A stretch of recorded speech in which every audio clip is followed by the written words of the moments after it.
আসসালামু আলাইকুম, সবাই কেমন আছেন? আমি সানিয়া আফরিন চলে এসেছি নতুন একটি ভিডিও নিয়ে। আজকে আমি আপনাদের সাথে শেয়ার করব চট্টগ্রামের ঐতিহ্যবাহী দুরুস করা। বিয়ে বা যে কোনো অনুষ্ঠানের চট্টগ্রামের এই রেসিপিটা মাস্ট বি থাকবেই। আর সব জায়গার ঐতিহ্যবাহী রেসিপিগুলো আমার আপনাদের সাথে শেয়ার করতে ভালো লাগে। চলুন আমরা পুরো রেসিপির প্রসেসিংটা দেখে নিই। আমি এইখানে 1.5 থেকে 2 কেজির মতো একটা মুরগি নিয়েছি। তার মধ্যে দিয়ে দিলাম লবণ, দিয়ে দিয়েছি কাঁচামরিচ পেস্ট, পেঁয়াজ পেস্ট, আর দিয়ে দিলাম টমেটো কেচাপ। দিয়ে দিয়েছি এইখানে সব ধরনের গরম মশলা বাটা, আদা ও রসুন বাটা, ধনিয়ার গুঁড়ো, হলুদের গুঁড়ো আর মরিচের গুঁড়া। এর সাথে দিয়ে দিলাম এইখানে সয়া সস, দিয়েছি চিলি সস, দিয়ে দিব এখন গুঁড়া দুধ। তার সাথে দিয়ে দিতে হবে 1 ফালটি লেবুর রস, চাইলে আপনারা ভিনিগার অ্যাড করতে পারেন। এবার এই সব ধরনের মশলার সাথে ভালোভাবে মুরগিটাকে মিক্স করে নিতে হবে। এখানে কোনো ধরনের তেল ইউজ করা যাবে না। আমি ভালোভাবে একটু সময় নিয়ে এপিট ওপিট মিক্স করে নিয়েছি। তারপর আধা ঘন্টা রেস্টে রেখে একটা প্যান চুলাতে বসিয়ে দিয়েছি। তেলটা একটু বেশি পরিমাণে দিয়েছি এবং অনেক বেশি গরম করে তার মধ্যে আমি মুরগিটা দিয়ে দিলাম। এবার এক পাশটা ভালোভাবে পুড়িয়ে নিতে হবে। এ পর্যায়ে চুলার আঁচটা হাই রাখতে হবে যেন এক পিঠ ভালোভাবে পুড়ে যায়।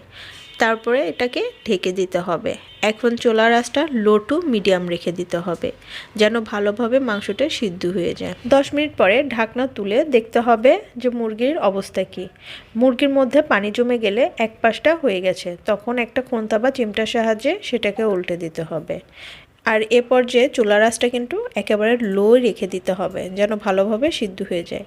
আমি আবার ঢেকে দিয়েছিলাম। প্রায় 20 মিনিট পরে দেখলাম মুরগির অবস্থা কি, মাশাল্লাহ হয়ে গেছে। যেরকমভাবে ভাজতে হবে সেভাবে ভাজা হয়ে গেছে, বেশি ভাজা যাবে না।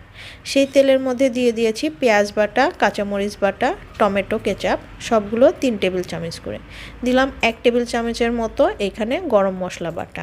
এখানে সব ধরনের গরম মশলাই দেওয়া আছে, জিরা, জয়ফল, জায়ত্রী সহ। আদা বাটা ও রসুন বাটা দিয়েছি, স্বাদ মতো লবণ।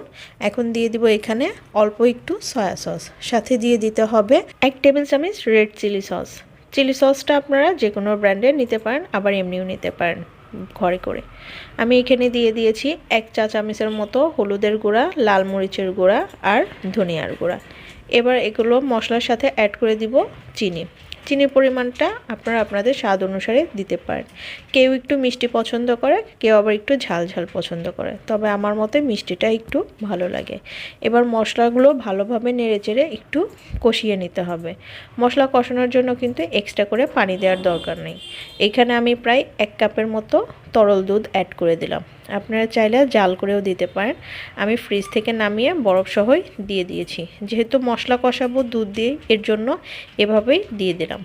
মশলা কষানোর সাথে সাথে চুলার আঁচটা কিন্তু বাড়িয়ে দেওয়া যাবে না, যেরকম লো টু মিডিয়াম ছিল সেভাবেই করতে হবে, তা না হলে মশলা পুড়ে যাবে। আমি একটু ঢেকে দিয়েছিলাম, তারপর ঢাকনা তুলে এর মধ্যে দিয়ে দিলাম আস্ত মশলা, সাথে তেজপাতা। যখন বলকে ফুটে যাবে তখন এটার মধ্যে মুরগিটা দিয়ে দিতে হবে।